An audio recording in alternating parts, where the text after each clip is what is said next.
Мугалим бул кесиптердин сиреси, мугалим бул кесиптердин төрөсү. Мугалимдер сыйкырдуу бир дарактай жайдыркыштыр бышып турган өмөсү. Мугалимдик кесип пайгамбарлык кесип деп бекеринен айтылбаса керек. Мына ушул мугалим психолог, тарбиячы жана ошондой эле биздин экинчи атабыз жана экинчи апабыз.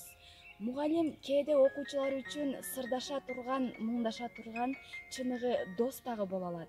Мына ушул кесипти көп жылдан бери аркалаган азыркы учурда ардактуу эс алуудагы биздин экинчи апабыз Нарматова Макбурат эжей менен маек курмакчыбыз.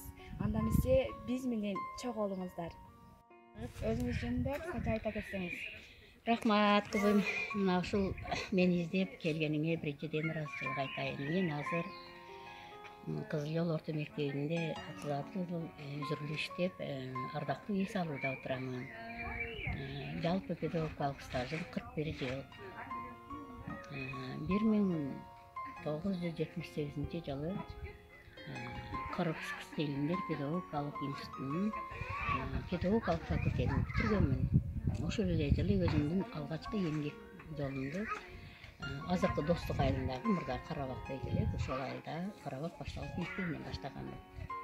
Кызыл Жол орто мектебине 1983 жылы келип, 36 жыл үзүрүп иштедим. Бул кесипти аркалап калышыңызга кимдер түрткү болду? Бул кесипти аркалап калышыма мен өзү балалыгымдан мугалимдикке кызыгып, ошол жерде менин биринчи мугалимим Кубат Барзбек деген агайыбыз бар эле. Эми ойлосом мен ошол бир мугалим окуткан бизди. Агай бир жака кеткенде мектептин ачкычын мага берип, ачып окутуп тур дейт эле да. Ошолга түрткү болуш керек, өзүмчө ойлоймун. Ошентип, андан кийин окууну бүткөндөн кийин атам себепчи болду. Ошол мугалим болом десем, атам себепчи болуп окутту. Устат жана мугалим деген сөздүн айырмасы эмне? Же экөө бир эле сөз деп ойлойсузбу? Устат жана мугалим деген сөздүн экөөнүн маанисин бирдей деп ойлоймун. Себеби мен мугалимди устат деп эсептеймин. Устат бул мугалим деп эсептейм. Бул кесипти аркалаганыңызга канча жыл болду жана орто эсеп менен канча окуучуну тарбиялап чыктым деп ойлойсуз? Бул кесипти аркалаганыма жалпы педагогикалык стажым 41 жыл. Бир мектепте 36 жыл иштедим, бир жерде. Эми канча билбейм, эми эсебин айта албайм. 1000ден ашыкпы деп ойлойм да, окуучуларымды. 1000ден ашыкпы деп ойлойм. Анда эмесе өзүңүздүн ийгиликтериңиз жөнүндө айта кетсеңиз. Бул мугалимдик кесип өтө татаал жана өтө кыйын кесиптерден деп ойлоймун. Өзүм ушундай баа берем. Башка кесиптегилер өзүнүн эмгегин үнсүрүн тез эле көрөт. Мисалы үчүн мен ойлойм, тигүүчү көйнөгүн тигип, жакшынакай кылып, өзү ошонун мына көйнөгүм бүттү деп ошонун өзү рахат алат. Набайчыны салыштырсак, набайчы болсо нанын бышырып алып, коюп мына жакшынакай нан жаптым дейт. Ашкыччылар болсо жакшынакай таттуу тамактарын бышырып элге тартуулайт.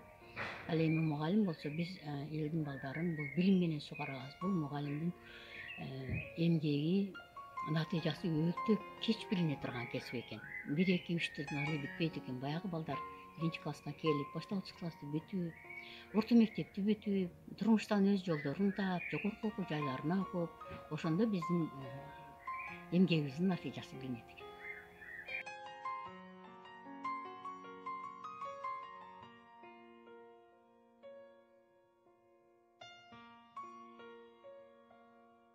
Бир 1978 жылы Кыргызстан Кызкемдер педагогикалык институтун аяктаганмын. Артыкчылык диплому менен бүткөнмүн. Институтта окуп жүргөндө олимпиадаларга, институттар аралык жарыштарга катышканмын. Ал болсо кыргыз тили боюнча алган 2-даражадагы дипломум.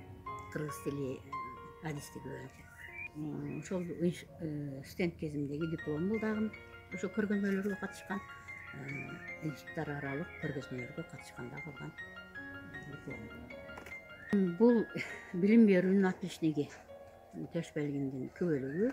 Бул билим берүүнүн отличниги төш белгини 2004 жылы 26 жылдык эмгек стажы менен алдым.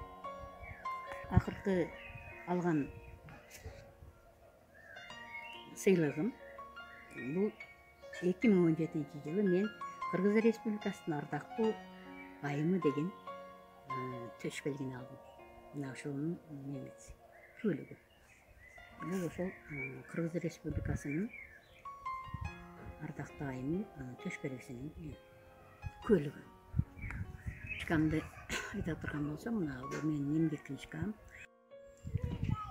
Эрги түшөм, серги түшөм мектептин, бала жыттуу абасынан жыттасам.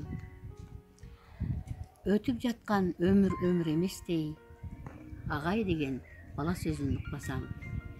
Балдар менен зор байлыгым, мол бактым, балдар менен өткөн өмүр, гүл өмүр. Саламатпы эжей деген сөз үчүн, мен мектептен кетким келбейт бир өмүр.